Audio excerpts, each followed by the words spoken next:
petit. Et but. Oh, chute. Oh, une grosse chute ici à droite de la route. Oh non, pas ça. Pas aujourd'hui, pas maintenant, pas après tout ce que tu as fait. Allez. Gabi s'appuie comme un grand, comme un champion du monde. Il va le faire, il va le faire. Il va faire marche tranquille au championnat du monde de Paris. Et attaque de but avant. Je crois qu'après avoir vu ça, on peut mourir tranquille. Enfin, plus tard possible, mais on peut. Ah, c'est super. Eh ben, bonsoir à toutes et à tous, hein. Très heureux de vous retrouver sur Sport 39. J'espère que vous allez bien, vous avez passé une très bonne semaine. Alors c'est vrai qu'on n'a pas eu d'émission la semaine dernière, exceptionnellement. Du coup, l'idée ce soir, c'était de mettre en avant quand même un fondeur qui a brillé récemment du côté de Bessan sur l'ouverture de la saison de ski de fond, un jeune U16. Donc on va l'accueillir tout de suite, il s'appelle Gabi Thomas. Avant ça, je vous invite à retrouver l'émission d'il y a 15 jours sur le débat qu'on avait fait sur le racisme, sur le chambrage dans le sport sur YouTube. La vidéo est en ligne, je vous invite à aller la voir parce qu'il y a eu beaucoup d'échanges, donc c'est l'occasion de voir un petit peu tout ça. En tout cas, un constat, c'est que dans le ski de fond, il n'y a pas tout ça, donc on est très heureux de recevoir notre Gabi, comme dit Nathanaël, le GOAT. Donc on va envoyer l'invitation, on va lancer le live. Et c'est parti pour une vingtaine de minutes avec le spécialiste du ski de fond d'Ojuraski. C'est parti.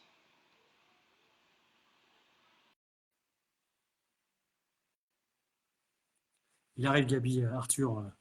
Il y a beaucoup de gens qui nous attendent. On va arriver. Alors, en espérant que ça marche. Je vais lui renvoyer l'invitation.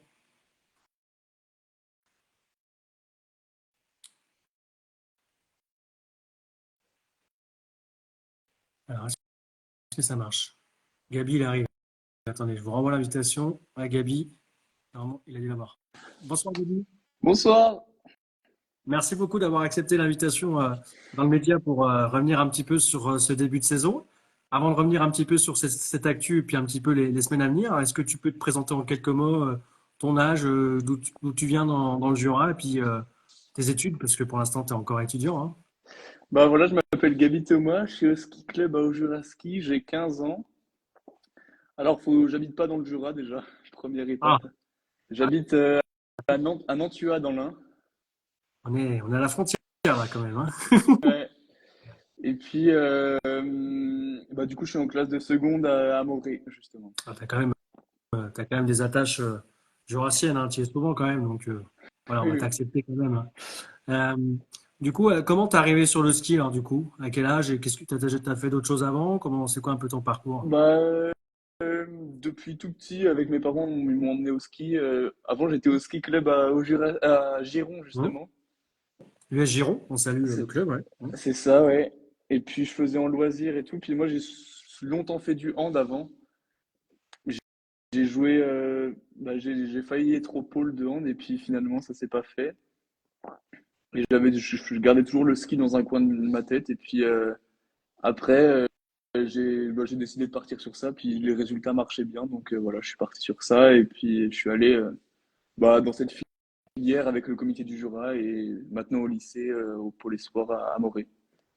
Du coup, c'était plus pratique pour toi en termes de localisation d'être au club de Juraski, j'imagine. Bah non, non, c'est sûr. Giron, c'était plus près de chez moi, mais à Aujuraski, pour le fartage, etc., sur les compétitions, c'était plus évident. Puis il y avait un plus gros groupe compétition et plus de motivation pour l'entraînement, etc. Bon, est-ce on a l'impression qu'il y a un sosie ce soir avec nous là, parce qu'il y a plein de commentaires, ils disent c'est pas le vrai Gabi, mais Ah, c'est qui le vrai Gabi? C'est le même? je sais pas ça. Il commence il commence un petit peu à chamailler. C'est de bonne guerre. En tout cas, on parlait de chambrage tout à l'heure, c'est de bonne guerre. C'est Euh, ça. alors, cette saison, alors U16, catégorie U16, pour expliquer un petit peu aux gens qui connaissent pas forcément, il y a des catégories encore inférieures en ski de fond quand on commence ou on attaque directement U16, les Non, premières compétitions nationales? non, non, il y a toutes les catégories en dessous, U15, U13, U11, U9, mais après, c'est pas vraiment des compétitions, on va dire, dans ces catégories-là. Et toi, pour tes débuts, comment ça s'est passé en compétition? Parce que là, on va parler de Oula. la catégorie U16, mais avant. Bah, du coup, moi, j'ai commencé tard les compétitions. J'ai commencé en U13 deuxième année. En fait, Hmm. j'ai jamais été trop dans ça. Et puis, ça m'est venu un peu l'esprit de compétition dans le ski de fond. Et puis, après, au fur et à mesure des années, ça m'a vraiment plu, les chaos sprint, etc. Et puis, du coup, maintenant, je m'y suis mis à fond, quoi. Tu parles de chaos sprint, alors c'est une de tes spécialités. Tu veux te spécialiser dans le sprint ou tu veux devenir polyvalent? Bon, j'y pense pas trop en soi. Je cherche juste à être bon un peu dans toutes les choses. Mais c'est clair que j'aime bien être au contact, enfin, la bataille, quoi, avec des gens à côté, etc. C'est plus simple. Et alors les puristes diront, est-ce que tu es plus classique ou skating alors pour toi? Plus classique, je dirais quand même. Skating, ouais, j'ai un peu de mal. Ça me rappelle un ancien on l'évoquera tout à l'heure, d'Ojoraski qui a fait du sprint en classique qui était plutôt bon. On va revenir avec lui tout à l'heure. Mais quand tu commences la saison comme ça, en U16, première année, c'est ça? Ouais, c'est ça. Bah, de toute façon, Deuxième? U16, c'est qu'une seule année. Ah, d'accord. Quand tu commences cette saison, objectif, comment on arrive sur la Coupe de France? Tu avais déjà des certitudes? Comment tu t'es senti avant d'arriver sur cette première étape à Bessan? Bah, déjà, c'est d'abord avec les courses d'été, j'ai pu un peu me préparer, voir un peu le niveau des autres gars. Donc, forcément, j'étais fixé à peu près sur mon niveau, mais je savais pas forcément ce que ça allait donner sur les skis réellement, parce que ça peut changer entre ski roue. Donc, je savais un peu à quoi m'attendre, mais j'étais pas forcément serein. Et puis, bon, ça s'est bien passé, comme on a pu le voir, bah, à Besson, justement. On parlera de coiffeur après. Joseph demande la référence de ton coiffeur. Il y a une question un peu plus intelligente, plus constructive, entre guillemets, sur Anto Bill. Alors, peut-être qu'il connaît pas ou pas. Il demande la différence entre le classique et le skate. Alors, c'est intéressant pour Oula. celles et ceux qui ne connaissent pas. Bah, en fait, le skate, c'est en pas de patineur, on va dire. C'est du coup, on pousse sur le côté. Et les skis sont entièrement lisses, enfin, glissent. Toute la surface du ski glisse, alors qu'en classique, on a une zone de retenue. Et du coup, quand on va faire glisser notre ski, quand on va essayer de le pousser vers l'arrière, ça va stopper le ski et du coup nous permettre d'avancer un peu comme si on marchait, mais en glissant avec des petites phases de glissante. Et le classique, c'est plus de l'alternative. C'est comment ça? Bah, ça dépend des parcours en soi. Il y a des parcours où il y a beaucoup de poussées, justement, où là, juste tu pousses avec les bras. Et après, il y a aussi beaucoup ouais, des parcours où il y a beaucoup de montées. Donc là, on va être plutôt sur du pas alternatif, c'est ça. Donc, je vois les fondeuses aussi du comité qui nous ont rejoints. On les salue, les fameuses Pépettes 39. Vous avez un groupe, du coup, Ouais, sur ouais, Insta, hein, les les garçons, ouais. pépites. Ah, les pépites. Vous êtes tous des pépites, de toute façon, quand on voit les résultats. Tu évoquais l'été. L'été, tu as eu un titre de champion de France aussi, non? Ouais, c'est ça, ouais, sur l'individuel classique à la Bresse, justement. Et puis, bah, j'ai eu d'autres beaux résultats aussi, mais ouais, c'était un bel été quand même. Avec troisième place sur le sprint et puis au Vitos troisième aussi.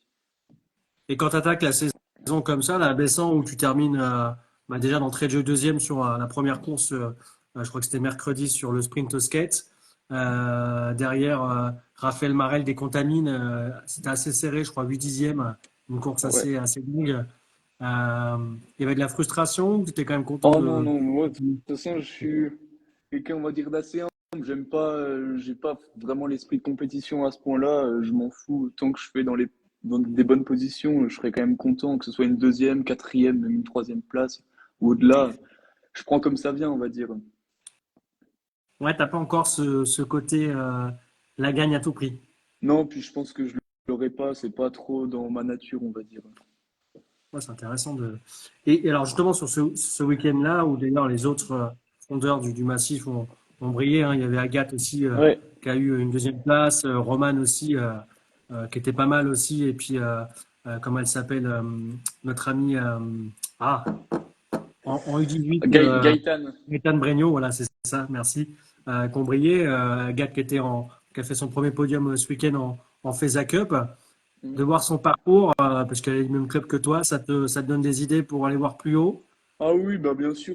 puis même quand on voit tous les plus grands du comité, encore plus, bah forcément, ça donne envie d'aller voir ce qui se passe après, justement, cette Coupe de France, même si je viens de la découvrir, ça donne forcément envie d'aller voir plus haut, quoi, aller faire des Coupes d'Europe, et puis après, on verra jusqu'où ça nous mène.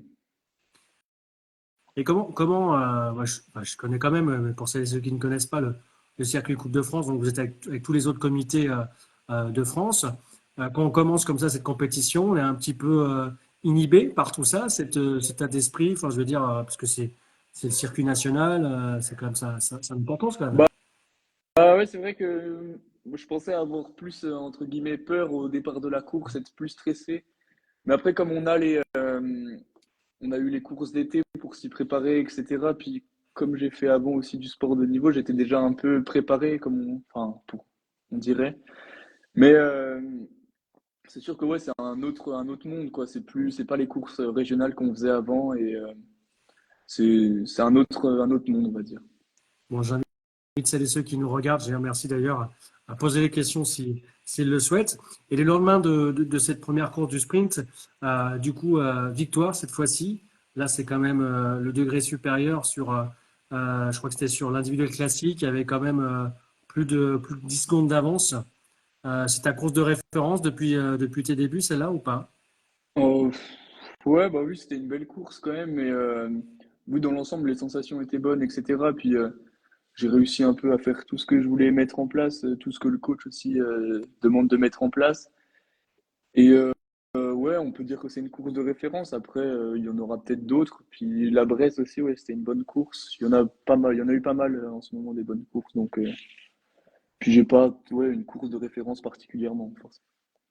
Tu m'indiquais pour le progrès, parce que je travaille aussi pour eux, mais que tu me disais que tu souhaitais disputer les Opal Games en fin de saison. Alors, si tu peux expliquer un petit peu aux gens qui connaissent pas, c'est une course, enfin une épreuve internationale comme des jeux de la jeunesse, c'est quoi un Ouais, peu non, c'est un peu comme une Coupe d'Europe, on va dire, mais là c'est plus alpin, on va dire. Il n'y a pas les Scandinaves, etc. Et puis ouais, c'est sûr que c'est intéressant de se confronter un peu à l'international, de voir ce qui se passe enfin, dans les autres pays, etc. Et non, alors je vois que ça rigole pas mal, mais je pense que c'est vrai que les commentaires sont quand même assez dingues. Il y a tes collègues qui sont à côté, c'est ça? On va les montrer hein, s'ils veulent. Il n'y a pas de problème. Non, non, ils sont passés en vif. Il s'expose à. Alors ça va arriver dans quelques mois. D'ici là, il y a quand même pas mal d'étapes de Coupe de France. Il y a notamment le week-end prochain du côté d'Arvieux. Objectif de podium. Comment tu te sens en ce moment? Bon, alors là, je sais pas trop. Franchement, c'est des courses qui peuvent être sympas. Puis après, on n'a pas encore vu le parcours, etc. Mais on va voir ce que ça donne. J'ai pas trop d'attente forcément. Essayer d'être satisfait déjà de la course sera déjà pas mal. Et tout à l'heure, Gabi, je parlais d'un fondeur de Juraski. Alors on l'a pas cité, mais je vais le citer. C'est Valentin Chauvin qui a arrêté le ski de fond. Je sais pas Ouais, si ça te ouais. plaît ou pas. Ouais.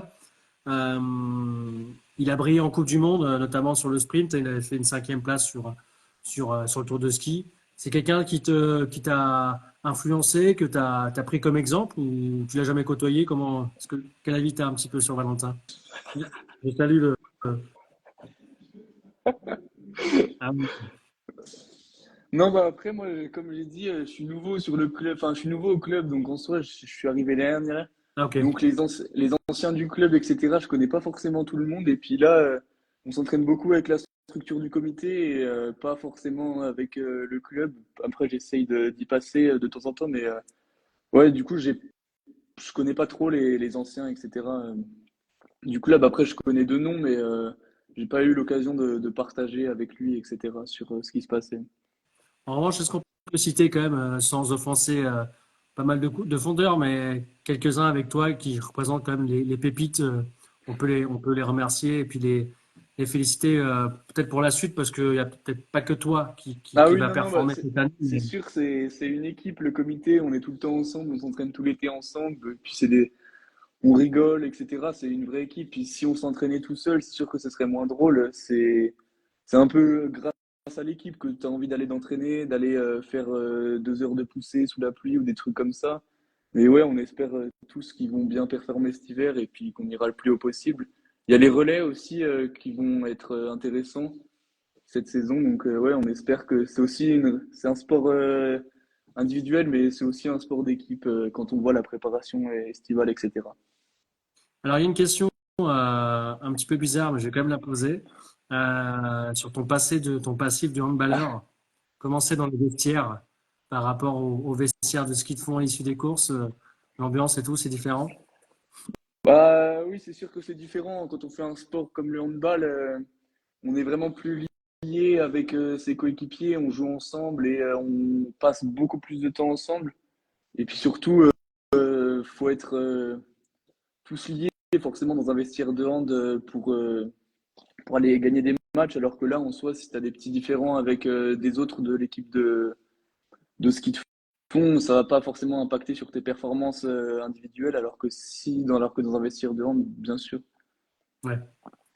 Je remercie juste, je fais une aparté à Gabi sur le commentaire d'Arthur qui me parle du calendrier qui est derrière, le fameux calendrier de l'Avent artisanal. Merci pour le petit commentaire.